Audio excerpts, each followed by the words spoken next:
A reading from the Holy Gospel according to Saint Matthew. Glory to you, O Lord. Jesus went on speaking to them in parables. This story throws light on the kingdom of heaven. A king celebrated the wedding of his son. He sent his servants to call the invited guests to the wedding feast, but the guests refused to come.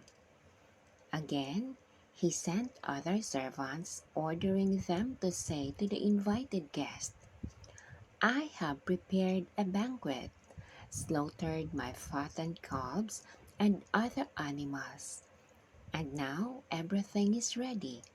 Come to the wedding." But they paid no attention and went away, to their fields, and some to their work. Others seized the servants of the king, insulted them, and killed them. The king became angry. He sent his troops to destroy those murderers and burn their city. Then he said to his servants, "The wedding banquet is prepared, but the invited guests were not worthy. Go instead to the crossroads and invite everyone you find to the wedding feast."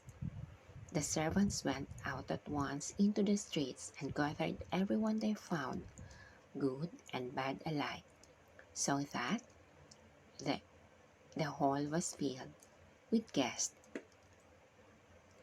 The king came in to see those who were at table, and he noticed a man not wearing the festal garments. So he said to him, "Friend, how did you get in without the wedding garment?" But the man remained silent. So the king said to his servant, "Bind his hands and feet and throw him into the dark, where is weeping and gnashing of teeth."